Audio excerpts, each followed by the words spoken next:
नमस्कार जंटू में स्वागत आपका। मैं हूं योगेंद्र। आप देख रहे हैं खास खबर। खास खबर में हम बात करेंगे भाजपा का 2 दिवसीय राष्ट्रीय अधिवेशन दिल्ली के रामलीला मैदान में हुआ। पार्टी के अध्यक्ष अमित शाह के भाषण के साथ हुए आगाज में उन्होंने कहा कि देश के 35 राजनीतिक दल नरेंद्र मोदी के नेतृत्व में चुनाव लड़ने को तैयार हैं। ना देश में ना दुनिया में इस तरह का नेता है जिसके नेतृत्व में भाजपा और एनडीए चुनाव लड़ेंगे। साथ ही उन्होंने यह भी कहा कि राम मंदिर वहीं पर बनेगा और गठबंधन एक ढकोसला ना नेता है ना नीति है। कांग्रेस सहित तमाम राजनीतिक दलों को उन्होंने आड़े हाथों लिया और उत्तर प्रदेश के होने वाले समाजवादी पार्टी बीएसपी के गठबंधन पे उनके निशाने से नहीं रहे पीछे। उन्होंने कहा कि 73 सीट यानी कि 73 सीट मिली थी 2014 में, अब की बार 74 सीट लेंगे। सुनिए क्या कहा खास रूप से अमित शाह ने, फिर हम लौटेंगे हमारे पैनल के पास। देश के अगड़े समाज के युवाओं की सालों से एक मांग थी कि जो आर्थिक रूप से निर्बल है वो युवाओं को कहीं न कहीं शिक्षा के क्षेत्र में और नौकरी में आरक्षण दिया जाए।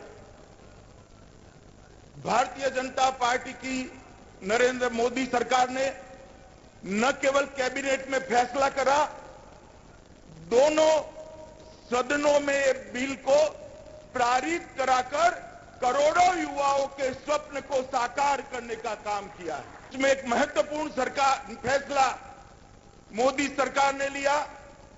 श्री अरुण जी की अध्यक्षता में हुई बैठक के अंदर यह निर्णय किया गया है कि 40 लाख तक जिसका टर्नओवर है उनको जीएसटी के अंदर छोटे व्यापारी और छोटे उद्योगों को अपना रजिस्ट्रेशन कराने की जरूरत नहीं है, उन पर जीएसटी नहीं लगेगा। आज हाथ मिलाकर उठाकर क्यों घूम रहे? क्योंकि उनको मालूम है कि अकेले मोदी जी को हराना असंभव है, इसलिए वो इकट्ठा हुए। बाकी सारे लोग जो देखे वो, मैं पार्टी के कार्यकर्ताओं को आह्वान करता हूं, ये हमारी शक्ति की, ये हमारी ताकत की स्वीकृति है, मोदी जी के ताकत की स्वीकृति। एक जमाना था कांग्रेस वर्सेस ऑल हुआ करता था और आज हमारे लिए गौरव की बात है कि नरेंद्र मोदी वर्सेस ऑल हुआ है। भारत की राजनीति का ध्रुव, उसका न्यूक्लियस भारतीय जनता पार्टी का एक नेता अपने परिश्रम के और अपने चरित्र के आधार पर बनकर बैठा है। तो चलिए, ये 2019 के लोकसभा चुनाव से ठीक पहले कार्यकर्ताओं में जोश फूंकने की कोशिश की गई है और ये अधिवेशन लोकसभा चुनाव से ठीक पहले बुलाया जाना, इसी में के साथ हम कह सकते हैं कि भाजपा ने चुनाव अभियान का आगाज कर दिया इस अधिवेशन के माध्यम से। अब राज्यों में अधिवेशन होंगे और उसके बाद जिला स्तर पर इस अधिवेशन को लेकर के जाएगा। हमारे साथ वरिष्ठ पत्रकार महेश शर्मा साहब हैं, आरसी चौधरी साहब कांग्रेस के नेता हमारे साथ हैं, शील दवाई जी भाजपा नेत्री हमारे साथ हैं। सभी का स्वागत है। महेश जी, आपके पास आना चाहूंगा। अमित शाह कह रहे हैं कि 35 राजनीतिक दल मिलकर के और नरेंद्र मोदी के नेतृत्व में चुनाव लड़ेंगे। साथ ही गठबंधन पे वो निशाना साध रहे हैं कि ना नीति ना नेता है, एक ढकोसला है मात्र गठबंधन। देखिए, जिस तरह से जो उन्होंने जो वक्तव्य दिया है, 2 चीजें हैं। अगर चाणक्य के सूत्र के हिसाब से या नीति के हिसाब से देखा जाए कि वो राजा जिसके खिलाफ बहुत ज्यादा आलोचना की जाती हो तो उसको ये मान के चलना चाहिए। उसका नेतृत्व बढ़िया है, कुशल है, जिसकी वजह से ये सारे विरोध में आ गए हैं। क्योंकि एक्शन वांट्स रिएक्शन, तो जो रिएक्शन जो होता है वो ज्यादा प्रभावशाली होता है। जहां तक ये सवाल, ये उन्होंने इस अवधारणा के हिसाब से उन्होंने बताया होगा कि सारे जो दल हैं जो एक साथ गठबंधन कर रहे हैं, तो ये एक दिगर बात है। लेकिन अगर वर्तमान जैसे हालात है और ये सोशल मीडिया का जमाना, आधुनिक सोच का जमाना, वो चाणक्य की नीति से भी बहुत कुछ पलट गया है, नए संदर्भ आ गए हैं। तो ऐसी सूरत में कि ये जो गठबंधन जिस तरह से एक साथ हो रहा है, इसका मतलब ये है कि भाजपा के लिए एक संघर्ष की स्थिति और चेतावनी की स्थिति भी है। उसके और मतलब भाजपा को ध्यान देने की आवश्यकता है। ये नहीं कहे कि कि साहब हमने युवाओं को रोजगार दे दिया, जीएसटी की दरें घटा दी। ये वही चीजें हैं, वही हथकंडे हैं जब भी कोई सत्तारूढ़ दल जो वापस से सत्ता में आने की या बने रहने की कोशिश करता है। आम व्यक्ति को समझने की बात यह है कि वो महंगाई से कितना मतलब क्या होता है ना, उसे निजात मिली है, उसके लिए रोजी रोटी और कपड़े और मकान की क्या स्थितियां रही हैं, वो उसके लिए उसके अप्रोच में है या नहीं है। आप मतलब विकास की दर की बातें तो करते हो बढ़ गया है, लेकिन विकास की दर से उस आम आदमी का कोई लेना देना नहीं। वो ये चाहता है कि मुझे तो मेरी जेब में कितना पैसा आ रहा है, मेरी जेब से मतलब जो आम उसके जीने के लिए, रहने के लिए, खाने के लिए जो भी चीजों का बंदोबस्त किया जा रहा था उसका स्तर क्या है और मतलब कितना पूर्ति हो रही है, मेरा व्यवसाय भी बन रहा है या नहीं, चल भी रहा है या नहीं चल रहा है, स्थितियां बिल्कुल उलट हैं। तो इस चीज की ओर ध्यान देने की और आवश्यकता है। और ये जरूर है कि जिस तरह से मतलब क्या होता है ना, जो एक वो आरक्षण का मुद्दा है, निश्चित रूप से पिछले जो चुनाव, ये 3 जो विधानसभा के जो चुनाव परिणाम आए थे उसमें जिस तरह से बहुत मार्जिनल वोटों से मतलब क्या होता है कांग्रेस की जो जीत हुई है, तो वो ऐसा कहे कि संघर्षपूर्ण जीत है। वो मतलब कोई मार्जिन मतलब बीजेपी की ये नहीं कह सकते, छत्तीसगढ़ को छोड़ दो, बाकी मतलब इन दोनों राज्यों में तो बिल्कुल कंटेस्ट जो हुआ है नेक टू नेक फाइट का ही मान के चले। तो ये वाली जो चीज है वो स्थानीय मुद्दे भी हो सकते हैं उनमें भारीपन, लेकिन ये जरूर है कि इन चीजों ने मतलब मोदी सरकार, वर्तमान मोदी सरकार के लिए देश के जनमानस की और धरातल की स्थिति को समझने का मौका दिया है। और उन्होंने देखे कुछ ऐसी चीजें हैं जिनकी वजह से हमने समय रहते हुए इसमें सुधार नहीं किया, तो कहीं ऐसा नहीं होगा कि उनके लिए संघर्ष बहुत मुश्किल में आने का हो जाए। तो लबोलवाब यह है कि दिल्ली में जो अधिवेशन हुआ उसका एक ही मंत्र है कि एक बार फिर मोदी सरकार। 2019 में मोदी सरकार बने कार्यकर्ताओं में ये जान फूंकने की पूरी कोशिश की जाती है, क्योंकि हम एक्सरसाइज सारी करते हैं, एग्जाम देते हैं, लेकिन जिस नतीजे के लिए हम वो करते हैं वो होता है परिणाम और अच्छे मार्क्स उसमें मिल सकें। यह भी वही एक्सरसाइज है। बीजेपी के अधिवेशन में 2019 को साधने की पूरी कोशिश की जा रही है, साथ ही यह कहा जा रहा है कि एक बार फिर मोदी सरकार। चले मैं शील दवाई जी के पास जाना चाहूंगा। शील जी, बीजेपी का यह अधिवेशन है और ना देश में ना दुनिया में इस तरह का नेता है, यह ऐलान किया है अमित शाह ने। लेकिन बड़ी बात यह है कि गठबंधन जो समाजवादी पार्टी और बीएसपी दोनों को लेकर के ढकोसला बताया गया, ना नेता है ना नीति है। चर्चा काफी हद तक की उन्होंने गठबंधन को लेकर के। यह बात सही है कि 2014 के अगर हम आंकड़ों में जाएं तो वोट प्रतिशत काफी कम रहा उनका, लेकिन अभी जो स्थितियां बनी हुई हैं अगर उसको देखा जाए, जो बिखराव अगर एकजुट होता है तो बीजेपी के लिए रुकावट पैदा कर सकता है।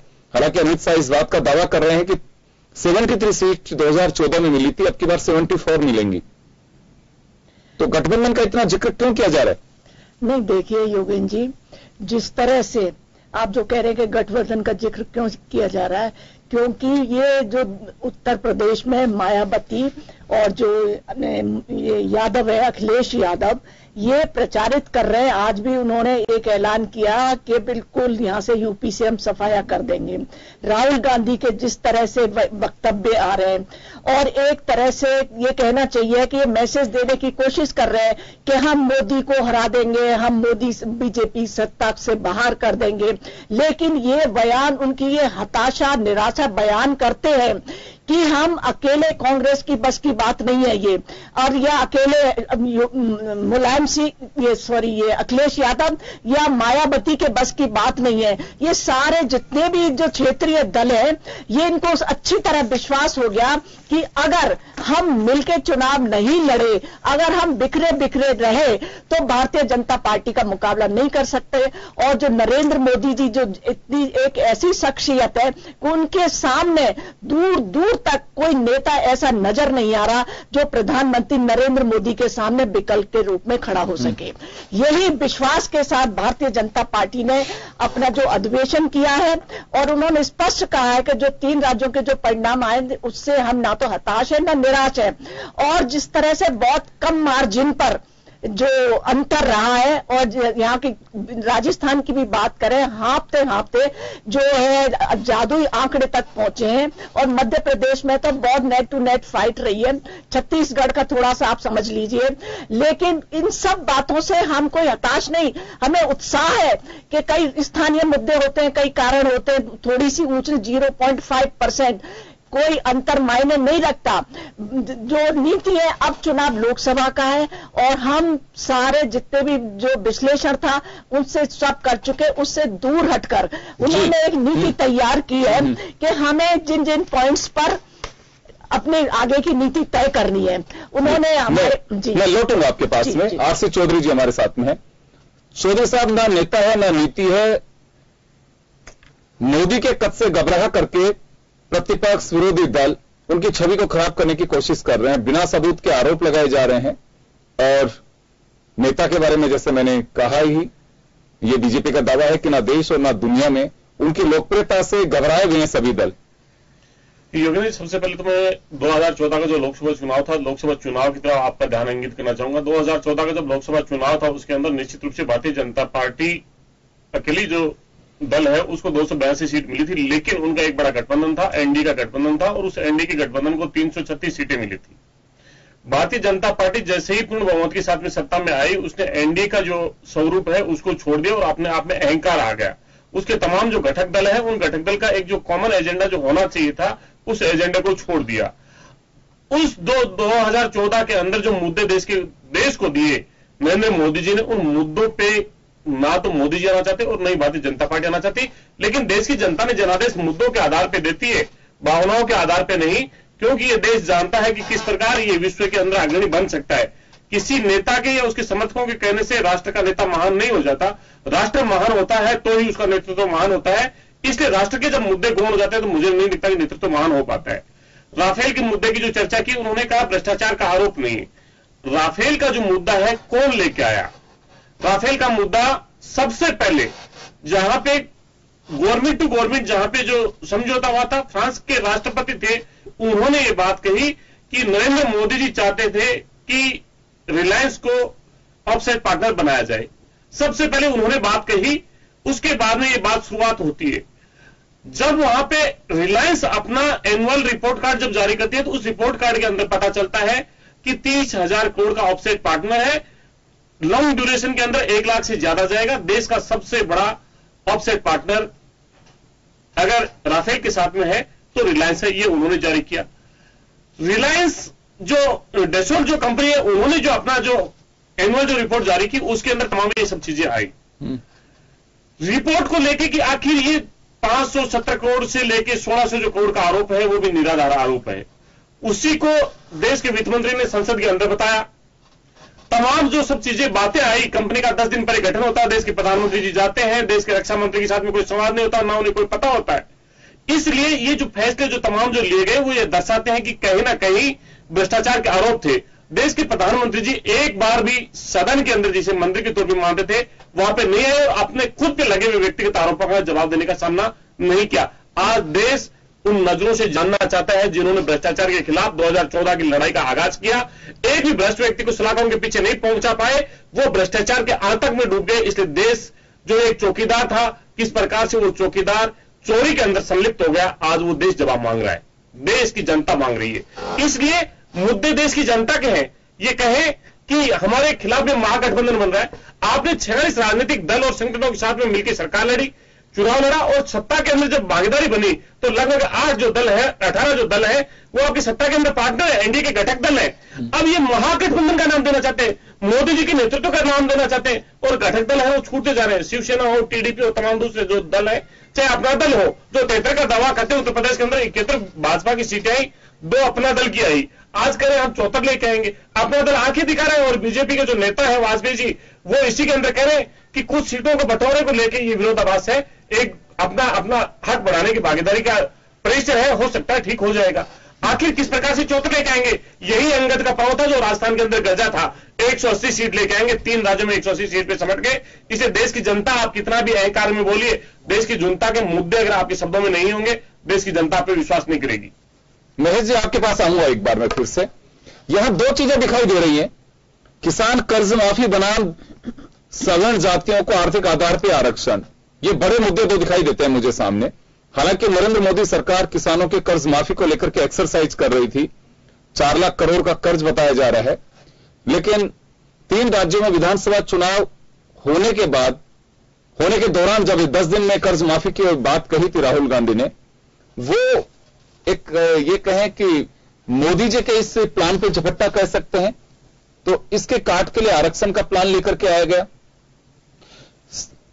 आरक्षण के मुद्दे में क्या माने, बीजेपी विलंब कर दी या वास्तव में उचित समय पे एक मास्टर स्ट्रोक है इसका? देखिए, ये मान के चलिए आरक्षण वाला जो 10% का है वो जो लेके आए मास्टर स्ट्रोक कहा जा रहा है।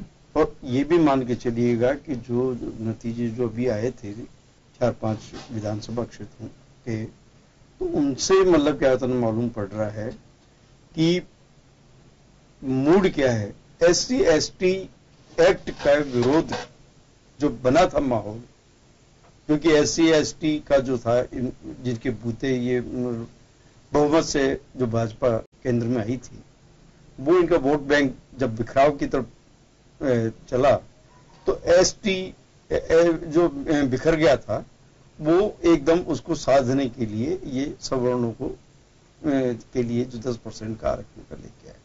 इसमें कुछ दोनों ये मास्टर स्ट्रोक है, लेकिन ये कितना सत्ता है।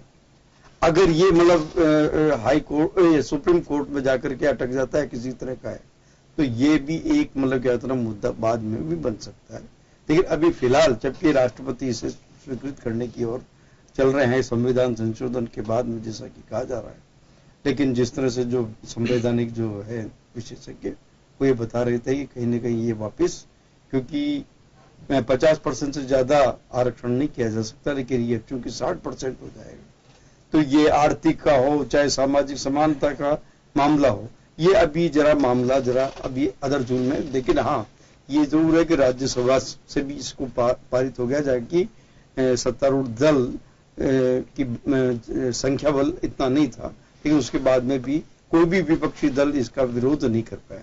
एक ये दिगर, और कर्ज माफी का जो सवाल है, इसमें कोई दो राय नहीं। कर्ज माफी से काफी देश में कई किसानों ने मतलब क्या प्राण त्यागे हैं या आत्महत्याएं की है। इन चीजों को ध्यान में रखते हुए किसानों की, और जो कि हमारे देश की अर्थव्यवस्था 70% है, इनको ध्यान में रखते हुए किसानों की ओर भी जोर देने की आवश्यकता है। इस मुद्दे को ध्यान में रखते हुए ही राहुल गांधी जो है वो जो प्रारंभिक जो सफलता जो मिली है ये कि कर्ज माफी की घोषणा करना एक अलग बात होता है, लेकिन उसका इम्प्लीमेंटेशन किस स्तर पे होता है ये एक दिगर बात है। ये होगा या नहीं, ये मैं किसी राजनीतिक आशंका नहीं जाहिर कर रहा हूँ, लेकिन सबसे बड़ी है कि जो कर्ज माफी को लेकर के जो आर्थिक संसाधन जुटाने वाली बात है मौजूदा, उस आर्थिक संसाधन जुटाने के लिए कहां से तो स्रोत आएगा, ले दे करके फिर वो केंद्र से मांगा जाएगा। तो ये अपना घोषणा पत्र की जो मांग है उससे मतलब क्या कहते हैं भाजपा से मनवाने की कोशिश करें और उसके पाले में गेंद डालने की राजनीतिक चाल, ये भी मतलब क्या कहते हैं जनता समझ रही है।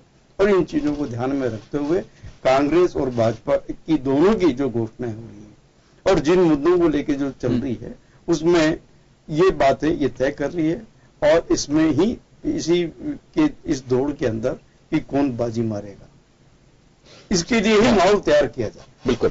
एक बात और कही है अमित शाह ने कि वैचारिक लड़ाई होगी अब की बार, तो विचारों की आइडियोलॉजी लड़ाई तो हमेशा से रही है, ये वैचारिक। लेकिन सवाल यहां बड़ा यह है कि क्या वास्तव में विचार बच पाए क्या? आइडियोलॉजी के आधार पर किसी राजनीतिक दल का गठन होता है। अब तो केवल एक ही बात रह गई है, जैसे अक्सर कहा जाता है दागी हो या बागी, जिताऊ कैंडिडेट होना चाहिए और कैसे भी करके सत्ता की कुर्सी मिलनी चाहिए। ये मुझे लगता है सभी राजनीतिक दलों का एक एजेंडा और एक ही आइडियोलॉजी रह गई है। देखिए, जहां तक ये वैचारिक जो है अभिव्यक्ति की बात है, यह सहिष्णुता, असहिष्णुता, अभिव्यक्ति की आजादी और ये वगैरह जो ये मुद्दे हैं, जो आपने देखा होगा कि बिहार चुनाव से पूर्व ये माहौल बनाया गया था देश में, उसकी सफलता भी हुई थी। और यही चीज मतलब क्या था, नसीरुद्दीन शाह ने भी अभी इन चुनावों के तुरंत बाद मतलब क्या होता है अजमेर विधानसभा के बाद, तो जिस तरह से जो माहौल बनाने की शुरुआत हुई है, तो उसको ध्यान में रखते हुए इन सब चीजों से ऊपर उठ के कर्ज माफी का इनको चीजों के लिए जो जिसे बोलते हैं ना मास्टर स्ट्रोक, जो भाजपा ने जो आरक्षण वाला जो स्ट्रोक जो चला है, उसको ये इन्हीं चीजों के प्रयास में यह है कि ये जो छोटी मोटी जो चीजें उनसे ध्यान मतलब इधर उधर भटकाने से इन मुद्दों पे ये तो मान के चलिएगा कि जो जीएसटी है या नोटबंदी से काफी कुछ देश की आर्थिक स्थिति पर प्रभाव पड़ा है, और साथ साथ ये जो सीबीआई का जो जिस तरह का जो ये मामला हो रहा है, जिससे भी माहौल मतलब एक गलत मैसेज जा रहा है। और तो कुल मिलाकर के जैसे कुछ चीजों को लेकर के कहा कि 5 साल में 50 बड़े फैसले लिए हैं, और इसी सप्ताह 2 बड़े फैसले, जीएसटी में 40 लाख तक के टर्नओवर वाले व्यापारी को रजिस्ट्रेशन से मुक्त किया है, साथ ही 10% आर्थिक रूप से पिछड़े सवर्णों को जो आरक्षण की बात कही जा रही है, ये एक बड़े मास्टर स्ट्रोक के रूप में बीजेपी मान के चलते हैं। 5 साल में बड़े 50 फैसले। लेकिन शील जी, आपके पास आना चाहूंगा। महेश जी ने जो एक क्लू दिया है, ये बीजेपी के लिए थोड़ा मुश्किल बना भी हो सकता है। सीबीआई हो या ईडी हो, कहा यह जाता है कि जांच एजेंसियां जो है उनको अपने अंदाज से, अपने तरीके से विरोधियों पे काम ले रही है सरकार। ये एक बड़ा एक मुद्दा इलेक्शन के दरमियान बीजेपी के लिए एक मुश्किल खड़े कर सकता है। नहीं, देखिए, जहां तक सीबीआई की इन्होंने बात की है, जिस तरह से वर्मा का कार्यकाल रहा, जैसे ज्वाइन करने के बाद से ही जो अस्थाना के साथ में उनका मनमुटाव चलता रहा, जिस तरह से एक दूसरे पर भ्रष्टाचार के आरोप लगे, जिस तरह से सीबीआई की छवि को दागदार करने का कोशिश की गई, और जो आरोप लगे, आरोप के तहत ही जब इनको हटा दिया गया, ये कोर्ट भी गए, वहां से हो भी गया, लेकिन कोर्ट में भी कुछ ऐसे पॉइंट्स थे जिन पर ये माना था कि ये भ्रष्टाचार में लिप्त हैं, और 2-4 पॉइंट्स ऐसे थे सत्य साबित हुए, लेकिन फिर भी उनको जो इससे मुक्त कर दिया गया। और उनको हाई कोर्ट ने ये कहा था कि आप कोई नीतिगत फैसला नहीं लेंगे। उसके बावजूद उन्होंने आते ही 10-15 जो कर्मचारी थे उनको कर लिया, जबकि उनका जो मोहसिन कांड है उसमें ये इनका लिप्तता पाई गई, उसको बचाने का प्रयास किया गया। और कोर्ट में भी सरकार ने कोर्ट ने कहा कि जो high power committee, selection committee होगी, वो इसके बारे में डिसीजन करेगी कि क्या करना है। जब हाई कोर्ट ये जो सिलेक्शन कमेटी ने इन्होंने पाया कि इनकी जो लिप्तता बिल्कुल ही कंफर्म हो चुकी और भ्रष्टाचार के आरोप वो भी सिद्ध हो चुके थे, तो उसी के तहत इनको हटाया गया। तो ये दिखाने के लिए कि सीबीआई जो है एक इंडिपेंडेंट संस्था है, इसमें पारदर्शिता होनी चाहिए। अगर उसके इंचार्ज पर इस तरह के आरोप लगते हैं, भ्रष्टाचार के लगते हैं, तो ये किसी भी सूरत में बर्दाश्त नहीं किया जाएगा। इसी पारदर्शिता को जताने के लिए ही सरकार। लेकिन यहाँ एक बात और आ रही है शील जी कि सीबीआई में 2 पावर सेंटर बना दिए गए, एक मिस्टर वर्मा और दूसरा मिस्टर अस्थाना। 2 पावर सेंटर, यानी कि हम एक आम भाषा में कहते हैं कि 2 तलवार एक म्यान में नहीं रह सकती, वैसे स्थिति बनाई गई सरकार की ओर से। ये बात एक अक्सर कही जाती है कि नंबर 2 जो थे वो नंबर 1 बॉस की तरह रिएक्ट कर रहे थे। हालांकि देखिए, हमारा एजेंडा नहीं है आज का ये, हम कार्य समिति पे फोकस करना चाहेंगे, लेकिन ये कुछ ऐसी चीजें हैं जो विरोधी दल इस बात को कह करके और उंगली उठा सकते हैं कि जांच एजेंसियों का बेजा दुरुपयोग किया गया है। नहीं, देखिए, जो विपक्ष है उसको तो कुछ ना कुछ बोलना है।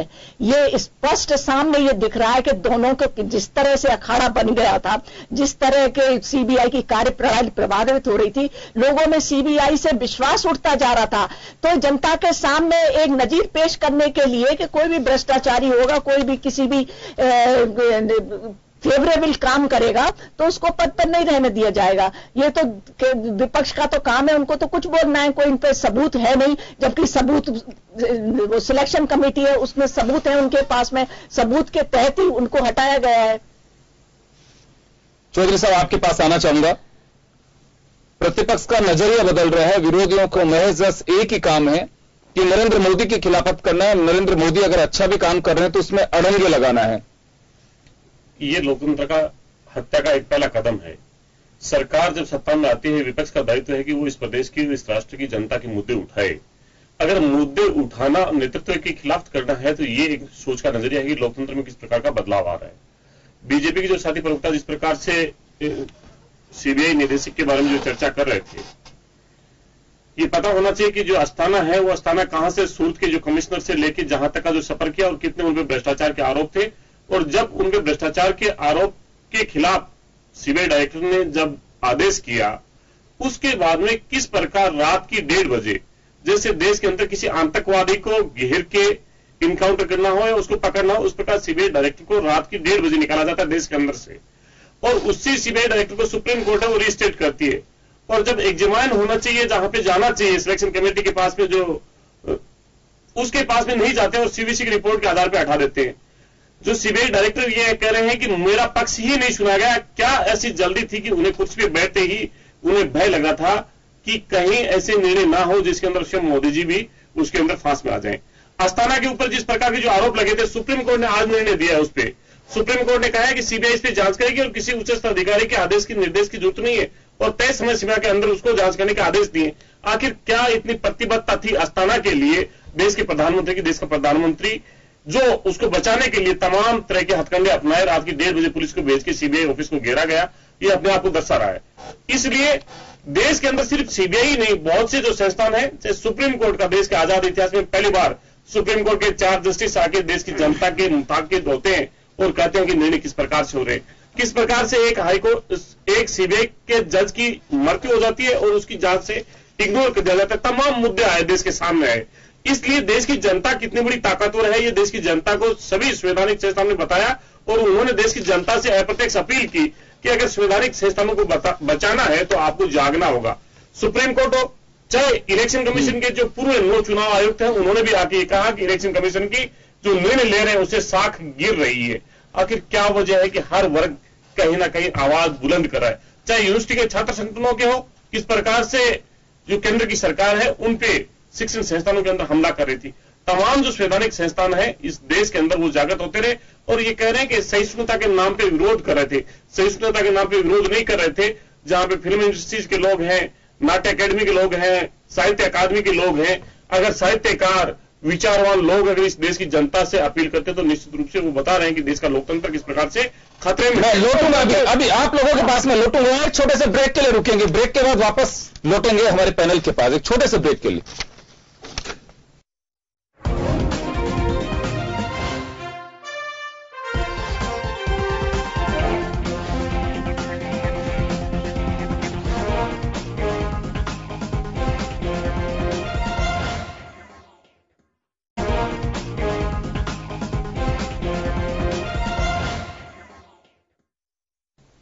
ब्रेक के बाद एक बार फिर आपका स्वागत है। आप देख रहे हैं खास खबर। बात कर रहे हैं भाजपा के 2 दिवसीय राष्ट्रीय अधिवेशन पर।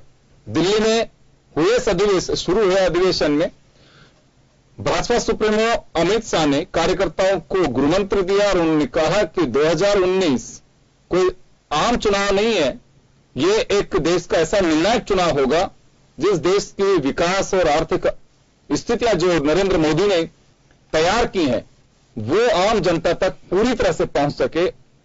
अगर ये चुनाव जीतते हैं तो एक निर्णायक चुनाव होगा। उन्होंने मराठाओं के साथ में हुए युद्ध का जिक्र भी किया कि मराठा हार गए थे लेकिन 200 साल तक फिर वो लड़ते रहे।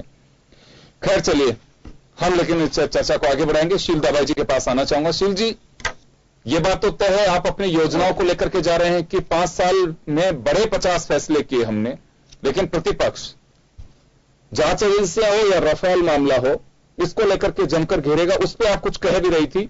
अभी हमारे साथी कांग्रेस के प्रवक्ता आरसी चौधरी जी ने जिस तरह से कहा कि लगातार ये बात कही जा रही है कि एक भी उंगली कोई नहीं उठा पा रहा, एक भी आरोप तय नहीं हो पा रहे, एक भी करप्शन के मामले सामने नहीं आ रहे हैं, लेकिन प्रतिपक्ष का साफ कहना है कि हर कदम पे करप्शन है, लेकिन सरकार उसे जांच तो करा के देखे। देखिए, सबसे पहले तो मैं इन्होंने जो बात की थी अस्थाना के लिए कहा था कि वो गुजरात में रहे थे, तो मैं इनसे सबसे पहला प्रश्न तो ये पूछना चाहती हूँ, जब अशोक गहलोत जी मुख्यमंत्री बने उसके 24 घंटे के अंदर अंदर उन्होंने सारे IAPS ऑफिसर्स के ट्रांसफर कर दिया। क्यों? क्या वो आपके टाइम में काम किया था या आपके नजदीक थे या आपकी सेवाएं करते रहे थे इसलिए आपने किया? बात दूसरी, पूरी बात सुन लो। बात दूसरी, आपने कहा था कि जिस तरह से यूनिवर्सिटी में हो रहा है कलाकारों को बोलने की आजादी खत्म कर दी, तो मैं ये पूछना चाहती हूँ कि ये आपको किसने आजादी दी? कि आजादी का मतलब ये नहीं होता कि आप देश के खिलाफ कुछ भी बोलेंगे। आपने अभी नसरुद्दीन शाह का जिक्र किया, वो क्या बोल रहे थे? आप हिंदुस्तान में कह रहे हैं कि हिंदुस्तान के मुसलमान सुरक्षित नहीं है, या आपके उपराष्ट्रपति जी ने जब पद पर रहे उस वक्त नहीं बोले? हटने के बाद में उन्होंने कहा कि हिंदुस्तान में मुसलमान सुरक्षित नहीं है। ये क्या है ये सब? इसको किस तरह बर्दाश्त किया जाए? नसरुद्दीन शाह ने एग्जैक्टली ये नहीं कहा कि मुसलमान यहां सुरक्षित नहीं, उन्होंने कहा कि यहां एक गाय से ज्यादा एक पुलिस ऑफिसर की परवाह कम है। नहीं, देखिए बात वही है, गाय के जो तस्करों का जो हो रहा है, जिस तरह से मॉब लीचिंग हो रही है, बात कहीं ना कहीं वहीं आ रही है। जितने भी मॉब लीचिंग में जितने भी ये गोरक्षकों के द्वारा या किसी के द्वारा जो भीड़ में मारा है, वो कहीं ना कहीं मुसलमान थे, मोर थे। बात तो वही घूम कर आ जाती है। अब उससे पहले आमिर खान ने कहा था कि मेरा परिवार और मैं यहाँ पर, इसमें कहना चाहिए कि मैं भी भयभीत है, मेरा परिवार ही, अब सोचता हूं कि मैं रहूं कि कहां रहूं। ये इस तरह के बयान क्यों? ये इस तरह की आजादी संविधान ने कभी नहीं दी है कि आप अपने देश में रह के देश के खिलाफ की बात करें। बात आप यूनिवर्सिटी की कर रहे हैं, यूनिवर्सिटी में जहां भारत विरोधी नारे लगे उनको कौन बर्दाश्त कर लेगा? क्या ये जी? निश्चित रूप से मैडम जिस प्रकार से जो बातें कह रहे हैं कि किस प्रकार से एक जो देश का जो जाना माना कलाकार है, जिसके बहुत से फॉलोअर है, नसरुद्दीन शाह ने किस प्रकार से कहा, उत्तर प्रदेश के बुलंदशहर की घटना सबको ध्यान होगी, किस प्रकार से वहां पे एक मजहब का एक उत्सव था और उस दिन एक इस किसी प्रकार से तथाकथित जो हिंदू संगठनों के जो नाम पे एक जिसके बदन पे खाकी की वर्दी थी, जो समाज की रक्षा के कर रहा था, उसको किस प्रकार से कत्ल कर दिया जाता है। क्या अगर इसके ऊपर बोलना, अगर किसी देश के जिम्मेदार व्यक्ति को अगर बोलना अगर गुनाह है, तो ऐसा गुनाह इस देश का हर नागरिक स्वीकार करेगा।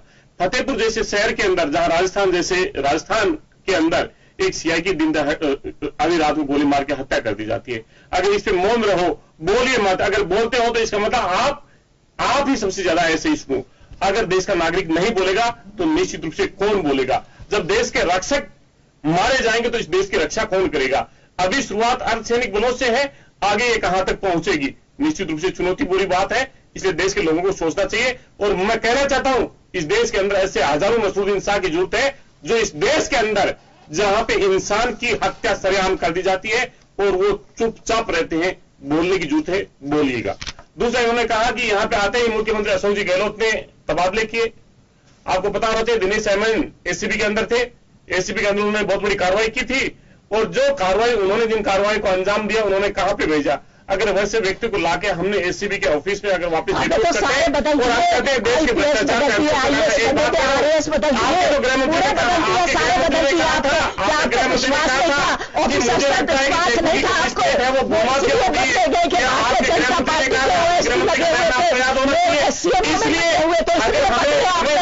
प्रदेश की जनता ने अगर हमें जनादेश दिया है तो हमें उसके प्रति वचनबद्धता भी है और उसके लिए सरकार भी चलानी है। इसलिए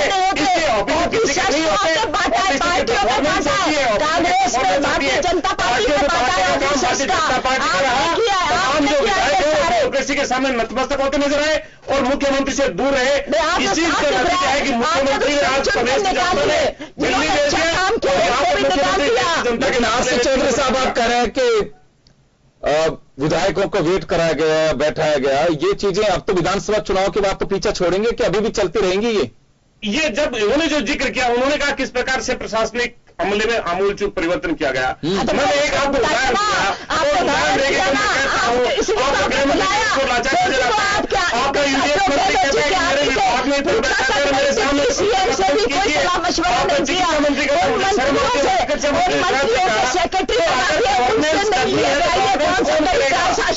कार्यपालिका करेगी और कार्यपालिका को जिम्मेदारी देना सरकार का दायित्व है और वो दायित्व सरकार निभाती है। इसलिए क्यों लगाया जाएगा? भारतीय जनता पार्टी मतलब नहीं है, ये उन्हें सिर्फ एक ही व्यक्ति से मतलब है कि उन्होंने क्यों नहीं जो नाम नहीं दिया, नाम नहीं दिया,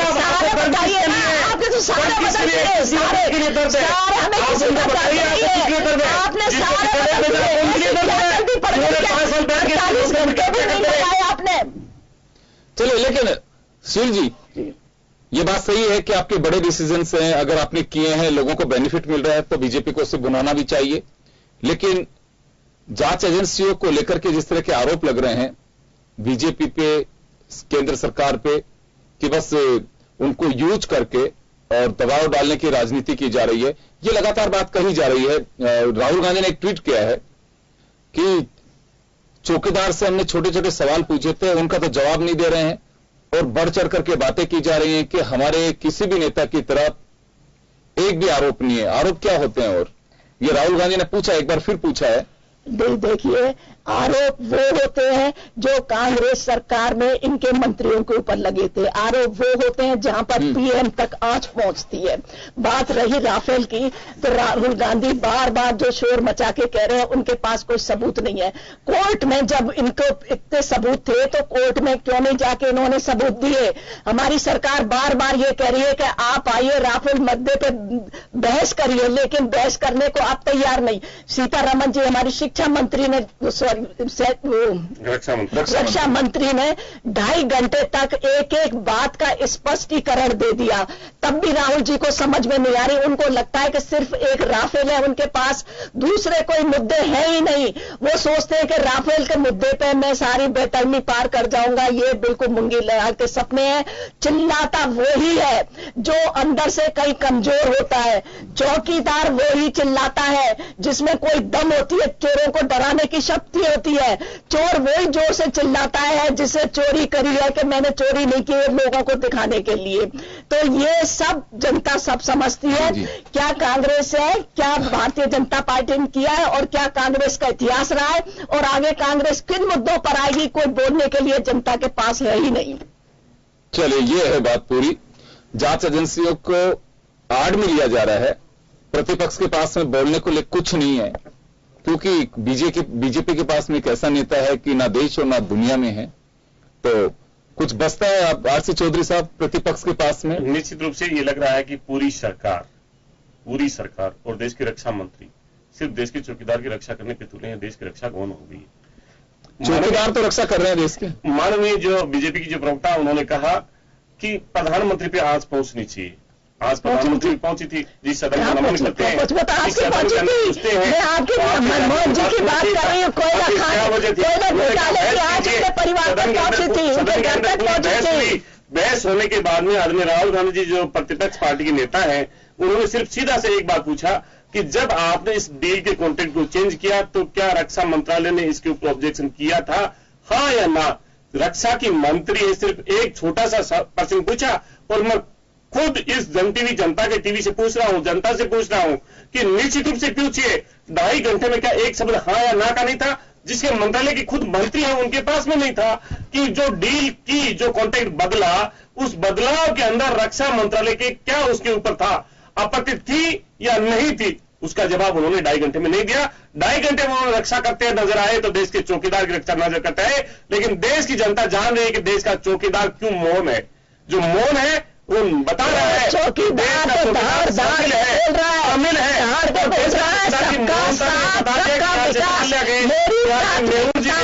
यहाँ से जूनियर मोदी जी गए, तमाम से जूनियर मोदी हो, चाहे मेहुल हो, चाहे माल्या हो, तमाम लोग इस देश की जनता का आपको दर्द के देखे, लेकिन चौकीदार मौत रहा। इसे देश की जनता जान रही है। वाला जो अपने आप को प्रधान सेवक करने वाला व्यक्ति आखिर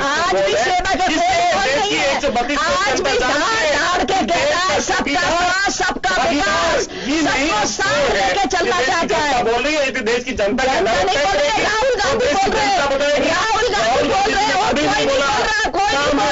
देश की जनता बोलती है। जब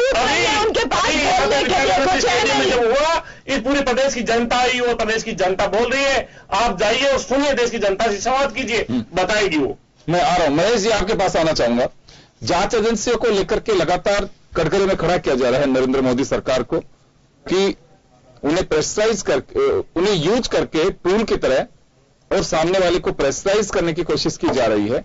खैर चलिए, ये किसी दिन मैं जरूर लूंगा मुद्दा कि क्या वास्तव में जांच एजेंसियों को इस तरह से डराया के माध्यम से सामने वाली पार्टियों को डराया जा रहा है, धमकाया जा रहा है। यह एक छोटा सा सवाल होगा कि एनडीए में 19 पार्टियां थी उस वक्त 2014 में, 282 सीट अकेली बीजेपी के खाते में गई थी और 336 सीट एनडीए को मिली थी। शिवसेना अपनी बात कह रही है, अकाली दल अब जरूर गले लग गए हैं कि जब पंजाब के अंदर सरकार चली गई है, चंद्रबाबू नायडू चले गए हैं, सहज होगा नरेंद्र मोदी या बीजेपी के लिए वापस गठबंधन को पूरी तरह से उसी अंदाज में लाना, क्योंकि एक वेव भी थी उस वक्त, हर कोई कह रहा था कि अब की बार मोदी सरकार, तो ये नारा क्या उसी तरह से बुलंद हो पाएगा कि एक बार फिर मोदी सरकार?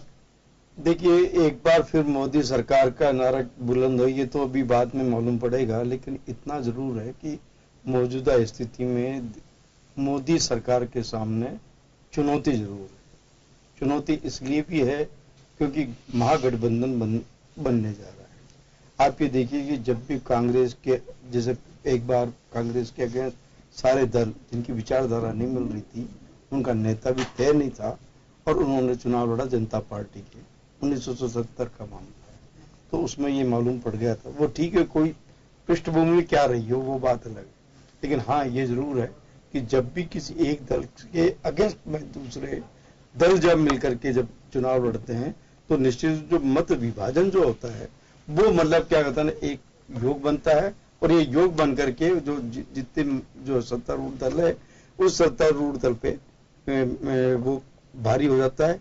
कारण ये है कि सत्तारूढ़ दल की गलत नीतियां या असफल नीतियों की वजह से उनका एंटी इनकम्बेंसी फैक्टर को भी उनको फेस करना पड़ता है। तो इस एंटी इनकम्बेंसी फैक्टर को एक भावनात्मक रूप में देने के ही इरादे से आरक्षण की जो सवर्ण आरक्षण में जो है उस बिल को लाया गया और पास किया गया। तो ये एक बात है। तो ये जरूर है कि कहीं न कहीं मतलब क्या कहते हैं, ये मान के चलिए कि जो 2014 में जो मोदी जी का जो एक जलवा था या लहर थी वो इतनी मतलब प्रबल, जैसे प्रचंड वेग जो चल रहा है ऐसे प्रचंड वेगता नहीं, बल्कि इस प्रचंड वेव को मतलब मान लीजिए है भी तो उसको विपक्ष की गठबंधन की भी प्रचंड वेग मतलब क्या कहते हैं जितनी भी है हवा उन सबको मिलकर के उस शक्ति से लड़ना पड़ेगा। पहले ऐसी बात नहीं थी, पहले भी मामला था। तो संकेत साफ है कि ना प्रतिपक्ष के लिए इतना सहज है कि वो एक नीति तय करके गठबंधन को पूरी तरह से सारे राजनीतिक दलों को एक साथ ले पाएंगे। ये बात तो सही है, हर कोई नरेंद्र मोदी का विरोध करना चाहता है, लेकिन सबके सामने चैलेंज ये होगा कि क्या एकजुट किस छतरी के नीचे होंगे, ये एक बड़ी चुनौती है। उसी तरह से नरेंद्र मोदी और बीजेपी के पास में ये सामने यह चुनौती होगी कि कहा तो जा रहा है कितने दर्जन 2-3 दर्जन के करीब दलों को मिला करके एक गठबंधन हम तैयार करेंगे एनडीए का, लेकिन इतना सहज नहीं है। जो बड़े दल महाराष्ट्र में जिस तरह से शिवसेना अपना एक बड़ा वजूद रखती है, टीडीपी पहले साइड लाइन हो गई है, बीजू जनता दल वो इतने अंदाज अपने तरीके से चुनाव लड़ेगा। नीतीश कुमार पिछली बार भी लोकसभा चुनाव में अकेले थे, अभी भी वो अकेले रहेंगे, अब अकेले नहीं रहेंगे तो एनडीए के अंदर, लेकिन कितना करिश्मा दिखा पाएंगे ये एक बड़ी चुनौती होगी। यानी कि दोनों ही तरफ चुनौती इस बात को लेकर के है। अब एक पैटर्न बन चुका है हमारे देश में कि सरकार बीजेपी कांग्रेस की कम एनडीए की होगी या यूपी की होगी। अब इस और फोकस करना होगा, क्योंकि हम एक बार के लिए मान भी लें कि 2014 में क्लियर मेजोरिटी बीजेपी के पास में थी, क्योंकि मैजिक नंबर से भी करीब 9-10 सीटें उनके पास में ज्यादा थी, सरकार चलाई जा सकती थी, कुछ लोगों को बाहर से समर्थन लिया जा सकता था, लेकिन एनडीए हुआ क्योंकि राजनीतिक पंडितों को बीजेपी में भी जानना था कि भविष्य को सुरक्षित करने के लिए अभी गठबंधन के लोगों को साथ रखना होगा। जो अब चुनौती है कि वास्तव में कितना गठबंधन मजबूती के साथ आगे बढ़ पाता है। शील जी, आपके पास आना चाहूंगा मैं। ये बात तो सही है कि आप लोगों ने बड़े बड़े फैसले उनको जनता के बीच लेकर के जाएंगे, भुनाने की कोशिश करना भी चाहिए। अगर विकास किसी ने किया है तो उसको भुनाना चाहिए। यह देश की राजनीति की या सियासत की एक बड़ी पहल होनी चाहिए। हमारे यहाँ पे पहल अपने एजेंडे से ज्यादा सामने वाले को कोसने की ज्यादा होती है। आपके सामने एक बड़ी चुनौती होगी, जैसे महेश जी कह रहे हैं कि मोदी जी की वो लहर या हवा नहीं है जो इस वक्त जुबान पे चढ़ चुकी थी कि अब की बार मोदी सरकार। अभी आप कह रहे हैं कि एक बार फिर मोदी सरकार, थोड़ा सा मुश्किल हो रहा है। सरकार बनेगी नहीं बनेगी ये भविष्यवक्ता नहीं है, ये हमको चैलेंज भी नहीं कर सकते, कह भी नहीं सकते, लेकिन सहज नहीं है ये हम जरूर कह सकते हैं। देखिए योगेन जी, जब भी कोई सरकार 5 साल रहती है तो थोड़ी बहुत एंटी इनकम्बेंसी हो जाती है, लेकिन फिर भी इसके बावजूद भी मैं आपका एक पहले प्रश्न आ रहा था उसका भी मैं जवाब देना चाहूंगी। आपने प्रश्न किया था कि संवैधानिक संस्थाओं पर, इस पर भी आऊंगी मैं। ये प्रतिपक्ष की पार्टी लगातार ये बात कह रही है कि जांच एजेंसियों को बिल्कुल सामने वाले पे प्रेशराइज करने के लिए उसे यूज किया जा रहा है। नहीं, देखिए उसी की बात की मैं कर रही हूँ। जब इलेक्शन हो रहे थे राज्यों में, जब कांग्रेस हार रही थी, चाहे दिल्ली में हो चाहे और राज्यों में हो, वो 18, 22, 21 राज्यों में भारतीय जनता पार्टी हो चुकी थी, कांग्रेस सिर्फ 2 या 3 पर सिमट गई थी। तब कांग्रेस के लोग और दूसरे दल चिल्ला चिल्ला के कह रहे थे कि इलेक्शन कमीशन जो है मोदी के कंट्रोल में है, उसके कहने पे, मोदी सरकार के कहने पे डेट फिक्स होती है, मोदी सरकार के कहने पे चुनाव होते हैं। लेकिन जब इलेक्शन में भारतीय जनता पार्टी राजस्थान से, मध्य प्रदेश, छत्तीसगढ़ से ये हारी, तो इन्होंने उंगली किसी ने भी ये नहीं कहा कि इलेक्शन कमीशन धांधलेबाजी करिए, इलेक्शन वोटिंग में गड़बड़ करता है। बेचारी ईवीएम भी बच गई। ईवीएम किस तरह से इन्होंने ईवीएम पे जो उंगलियां उठाई थी, तो ये मैं जैसा पहले भी मैंने कहा था कि इनका सिर्फ हवा खड़ा करना है, इनका उद्देश्य सिर्फ लोगों में भ्रमित करना है लोगों को। अब क्यों नहीं बोलते? अब बताएं ना। अब आज तक किसी ने नहीं कहा कि इलेक्शन जीतने के बाद इन्होंने एक बार भी नहीं कहा कि ईवीएम, इलेक्शन कमीशन ने, उनको धन्यवाद तो दे देते कि ईवीएम, उसने, इलेक्शन कमीशन ने बहुत ही निष्पक्षतापूर्ण चुनाव कराए हैं। तो जो संवैधानिक बात तो सीबीआई पे आ रही है, तो सीबीआई है, ईडी है, संस्था ये लेकर के नहीं, सीबीआई का मैंने अभी बताया ना, सीबीआई के लिए भी ये भी हमेशा यही करते रहे। बात जो इसकी आ रही है, इसके सीबीआई, ये वर्मा जी की जो बात आ रही है, मैंने स्पष्ट कहा था कि जो भ्रष्टाचार में लिप्त और जिस तरह से उनके आरोप लगे थे, मैं इनसे पूछती हूं, क्या ऐसे भ्रष्ट ऑफिसर्स को या ऐसे व्यक्ति को जो अपराधियों को बचाने का काम करता हो, या जो जांच को बाधित करने की कोशिश करता हो, या ऐसे लोगों को, भ्रष्ट लोगों को लाना चाहता हो, उसका ये पक्ष करते हैं? ये फेवर ऐसे सीबीआई ऑफिसर को ये रखना चाहते हैं?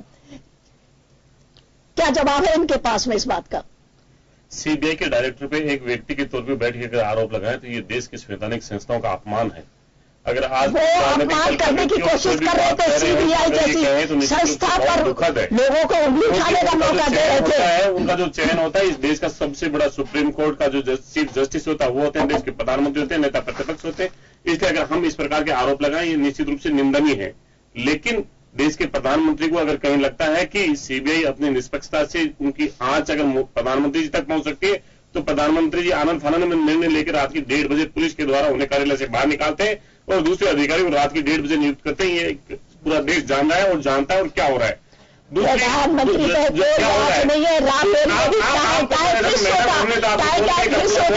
पूरा मौका दिया, टाइम टाइम फिश हुआ तो ये अंगद का पांव राजस्थान में हिला, ये देश से भी हिलेगा। इसलिए थोड़ा सा धैर्य रखिए, धैर्य रखिए, है ना, धैर्य रखिएगा आप। ये देश की जनता पे अहंकार ना कीजिए, ये देश की जनता चीजें जानती है, देश की जनता जो आपने छोटा सा जो मुद्दे बोले थे, वो देश की जनता उन मुद्दों पे जवाब चाहती है। 5 साल में आपने क्या किए वो देश की जनता जवाब आपके पास में नहीं है। जब पेट्रोलियम को जीएसटी में शामिल की बात होती है तब कहती है जीएसटी काउंसिल फैसला नहीं ले सकती, लेकिन जीएसटी काउंसिल ये फैसला ले सकती है कि 20 का 40 कर दीजिए और 1 का 1.5 करोड़ कर दीजिए, ये ले सकते हैं। देश की जनता ने जो महंगाई का दंश भुगता है, जहां पे आपने पेट्रोलियम प्रोडक्ट पे एक्साइज ड्यूटी लगा के 12 लाख करोड़ रुपए का भार इस देश की जनता पे डाला है, वो देश की जनता जानना चाहती है कि आखिर क्या हो रही है। देश की जनता बोली नहीं है 140 रुपए की दाल खरीदनी पड़ी उन्हें, देश की जनता बोली नहीं है। देश की खरीद जो खाद्यान्न थे खाद्यान्नों के ऊपर आप बोल नहीं पाए थे। अरे खाद्यान्नों के ऊपर आपने कितना टैक्स लगाया, क्या सब्सिडी दिलाई अंतर्राष्ट्रीय मार्केट में, आपने किया क्या? ये आपने जो बच कर रहे हो, अगर आपने ये किया है तो आप बताइए कि आज इसका टैक्स कितना है, कितना परसेंट टैक्स कर रहे हो आप, देश की जनता पे कितना वजन डाल रहे हैं आप? ये नहीं बोलेंगे आप, ये कांग्रेस बताएगी, क्योंकि कांग्रेस जानती है कि आप क्या कर रहे हैं। पेट्रोल की पेट्रोल बढ़ाने की बात है जी, आपने उसकी ऊपर नहीं बताया, उसको बताएंगे बात है राजस्थान, गुजरात, उत्तराखंड, हिमाचल, दिल्ली, सब राज्यों में भारतीय जनता पार्टी को लोकसभा के अंदर ये राज्य बताने जा रहे हैं कि आगे पूरा किस प्रकार से शिविर होने वाला है। इसलिए ये सपना देखना छोड़ दें, देश की जनता की आवाज में जाए, मुद्दों पे बात करें, मुद्दों पे चर्चा करें, युवा को रोजगार चाहिए, पकड़े करने के लिए उभरने चाहिए, देश के पहुंचा दिया। आज आरक्षण का जुमला बता के आप देश की जनता को भ्रमित करना चाहते हैं। 8 जनवरी को जो फैसला हुआ था तो सदन के अंदर सामाजिक न्याय विभाग के जो राज्य मंत्री है कृष्णपाल गुर्जर, उन्होंने कहा था हम ऐसा कोई बिल नहीं लेने वाले। ये बिल के फैसले देश का प्रधानमंत्री और अमित शाह 2 बैठ के अंदर लेते हैं, देश की जनता की आवाज को दबाते हैं और खुद की पार्टी से नहीं पूछते। केंद्र के अंदर योगेंद्र जी सदन के अंदर जो कृष्णपाल गुर्जर जो सामाजिक न्याय के राज्य मंत्री है, उन्होंने 8 तारीख को जिस दिन ये बिल लेके आए उस दिन वो एक सांसद का जवाब देते हैं और ये कहते हैं कि हम इस प्रकार का कोई बिल लाने वाले नहीं है, और फिर दोपहर के बाद में बिल आ जाता है। इसलिए भारतीय जनता पार्टी के सांसदों को पता नहीं, फैसले में उनकी शामिलता नहीं और कैबिनेट के अंदर उनकी स्वीकार्यता नहीं। आगे देश का प्रधानमंत्री कागज लेके आता है और कैबिनेट उसके ऊपर मुंह से कर देती है। देश का संविधान इतनी जल्दी से आप किस प्रकार से चुनौती दे रहे हैं, लोगों को गुमराह करें। यहाँ पे भी बेहतर बुजुर्गों की हत्या हुई है, आप नहीं बोल पाए, उनको आरक्षण 50% से ज्यादा दे नहीं पाए, उनकी मौत के गुनाहगार कौन है? जो मौत के गुनाहगार है वो चले गए। इसे देश की जनता को इसके देश की जनता को बेगुमत बनाइए और हम तो आज भी कह रहे हैं यहाँ पे ले गए थे हमने कहा नहीं करेगा, इसलिए देश की जनता को परमिट नहीं, रोजगार के अवसर चाहिए। चलो मैं देश का युवा योग सवाल मेरा महेश जी से, बस आखिरी सवाल महेश जी, मैं एक बात कहना चाहूंगा कि देखिए हर राजनीतिक दल अपनी कवायद कर रहा है, बीजेपी करे चाहे कांग्रेस करे, लीडरशिप दोनों के हाथ में ही रहनी है। अगर एनडीए के नेतृत्व में चुनाव लड़ना है तो बीजेपी उसका लीडर होगा, और अगर यूपीए से लड़ना है तो कांग्रेस होगा, क्योंकि बड़े राज्यों में, सभी राज्यों में दोनों का प्रभाव है।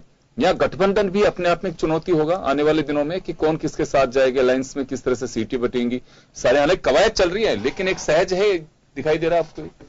देखिए गठबंधन का जहां तक है कि यूपी में जैसे जिससे मायावती और अखिलेश यादव का जो है सपा और बसपा का जो गठबंधन है वो कांग्रेस को ज्यादा इतनी मतलब लिबर्टी नहीं देना चाह रहा है, जबकि वो सिर्फ कुछ सीटें छोड़ दे। और ये जो छोटी मोटी जो चीजें हैं जैसे ये बीजेपी है, ममता है या वगैरह जिनके भी जो दल हैं वो सेम डिस्टेंस दोनों गठबंधनों से समान दूरी बनाए हुए हैं। तो इन चीजों को लेकर के एक तो है सबसे बड़ी चुनौती थी महागठबंधन किस तरह से बने। सबसे पहले तो गठन के लिए ही मतलब कहता हूँ चुनौती है, फिर बाद में गठबंधन बने तो वो मतलब एक मजबूती ले। अगर मोदी के खिलाफ अगर ये गठबंधन बन रहा है तो ये भी मान के चलिएगा कि मतलब उसके सेम मतलब क्या होता है ध्रुवीकरण वाली स्थितियां होंगी। चलिए मैं माफी चाहूंगा, मैं रोकना चाहूंगा आप सभी को। तो बीजेपी के 2 दिवसीय अधिवेशन में दिल्ली के रामला मैदान में शुभारंभ के मौके पर अमित शाह ने कार्यकर्ताओं में जान फूंकने की कोशिश की और कहा गया कि 2019 का चुनाव कोई छोटा चुनाव नहीं है, आम चुनाव नहीं है, ये देश का निर्णायक चुनाव होगा। हालांकि इसमें कोई नई बात नहीं है, कहा यही जाता है हर बार का चुनाव निर्णायक चुनाव होता है, लेकिन विकास किया नहीं किया ये जनता तय करेगी। लेकिन बीजेपी अपनी ओर से पूरी कोशिश कर रही है कि जो नारा 2014 के दरमियान बुलंद हुआ था कि एक बार फिर मोदी सरकार, उसी को बनाने की कोशिश की जाए कि एक बार फिर मोदी सरकार। अब देखना होगा कि 2019 के परिणाम इस अधिवेशन से दिए हुए गुरुमंत्र का कितना प्रभाव छोड़ पाएंगे, ये देखने वाली बात होगी। बहुत बहुत शुक्रिया आप सभी का। खास खबर में साथ इतना ही, दीजिए इजाजत, नमस्कार। एक फोटो।